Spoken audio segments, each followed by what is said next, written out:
Hello, ladies and gentlemen. Sorry about the bounciness of the camera if you noticed that. Today we're going to talk about families of right triangles. And this is pretty simple stuff. This is about ways to make your life easier when you're using the Pythagorean theorem. So one of the really important ideas about the Pythagorean theorem is that some triangles work particularly well. And these are called Pythagorean triples. So when you have a Pythagorean triple, that means you have a right triangle where all three of the numbers are whole numbers. So all the sides are whole numbers. 3, 4, and 5 is a really common right triangle. If you do 3 squared plus 4 squared, you're always going to get 5 squared. So if you see a 3 and a 4 as the legs of a right triangle, you can just say that third side is 5. You don't have to do the Pythagorean theorem if you memorize some of the Pythagorean triples.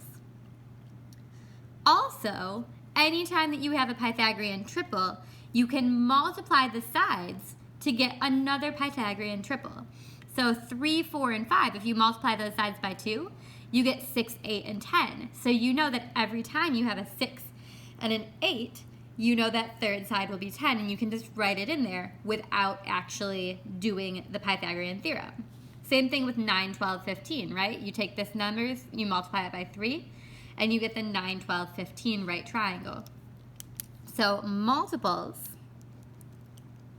of Pythagorean triples are also Pythagorean triples. You get one and then you can get lots of triples from it.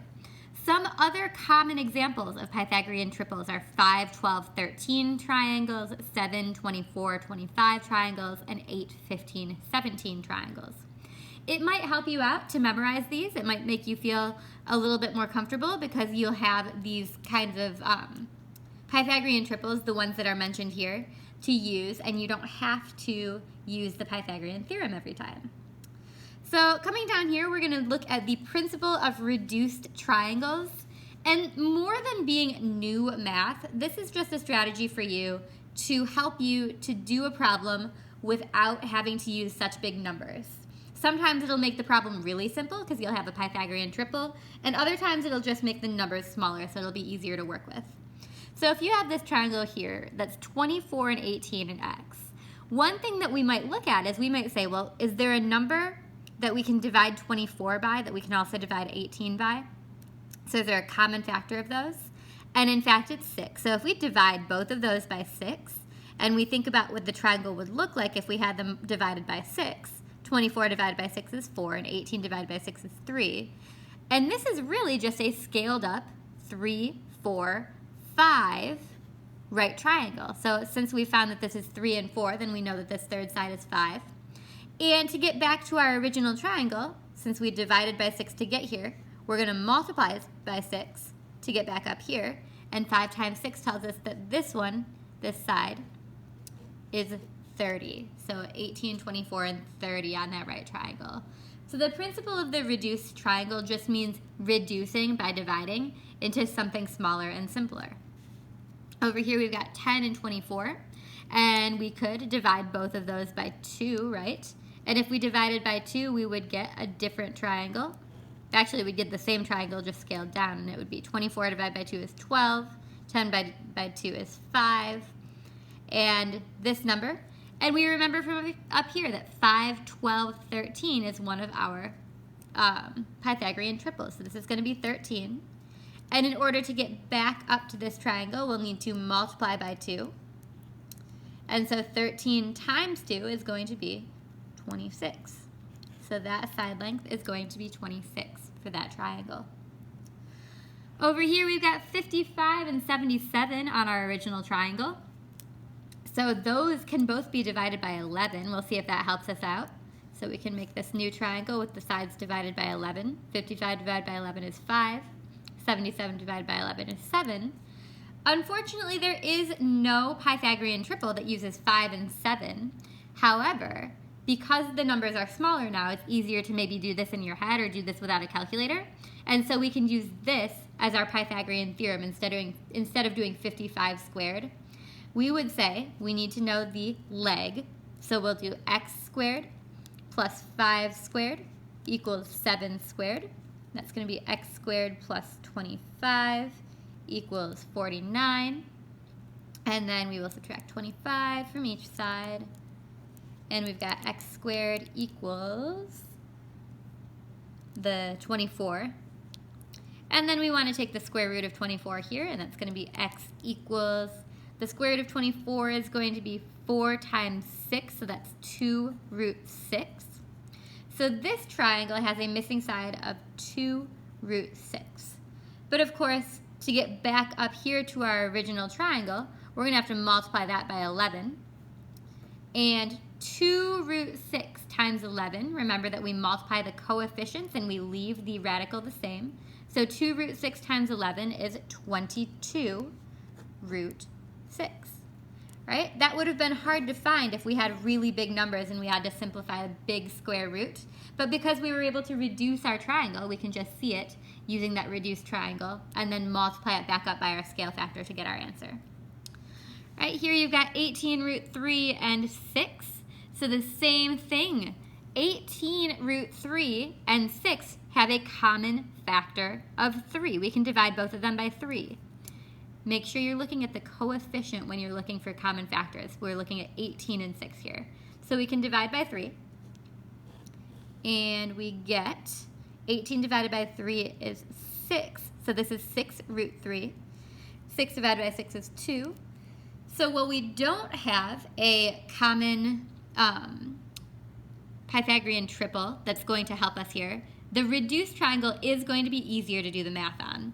So we can say 6 root 3 squared plus 2 squared equals x squared, what we're looking for, that hypotenuse.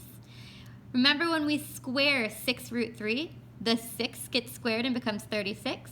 The root 3 gets squared and becomes 3. Plus 2 squared is 4 equals x squared. 36 times 3 is 108. 108 plus 4 equals x squared. So 112 equals x squared. Then we'll take the square root of both of those numbers. And we will get, let's see, 112 is 16 times 7. So that's going to be, pull out the 16, you get 4 roots of 7 equals x. So remember, that's not your answer yet. That's the smaller triangle's answer. This triangle has a side length of 4 root 7. But since we divided our main triangle by 3 to get down here, then we'll need to take that number and we'll need to multiply by 3 to get back to our original triangle. So 4 root 7 times 3, remember we're multiplying just the coefficients, so that's going to be 12 root 7. Okay, so 12 root 7 is that side length. All right, you might not see much of a point, right? Because we still need to use the Pythagorean theorem. We still need to simplify. But if we hadn't done this, we would have had really big numbers to work with, and we would have had a really big number underneath the square root. And it might have been difficult to figure out whether that square root really could reduce or not. So that's one of the reasons we might do this. This last example is more of a caution than anything else.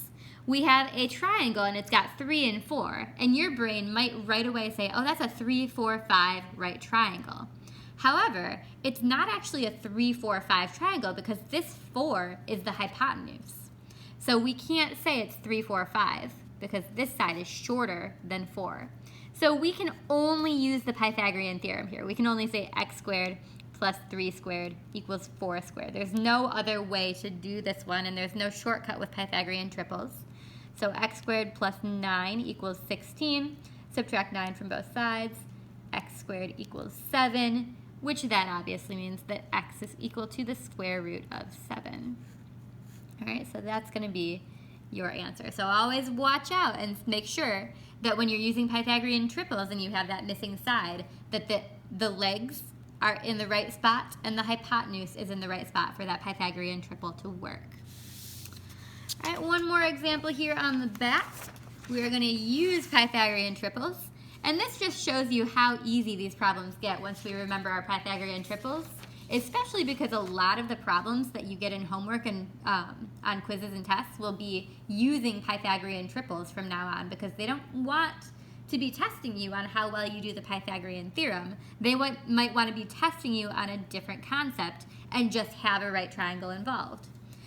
So find the perimeter of the rhombus if the diagonals are 18 and 24.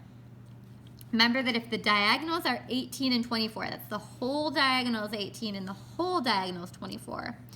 So I can just say that that's actually 9, 9, and 12, 12. And I can use one of these right triangles that I've created. My lines are a little bit off, that's too bad.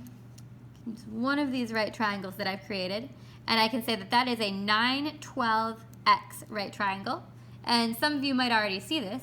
If I use the principle of the reduced triangle, 12 and 9 both divide by 3, so that triangle is similar to a 3, 4, x right triangle. And we know that 3, 4, and 5 is going to be the number there. So to get back up to our big triangle, we'll multiply it by 5.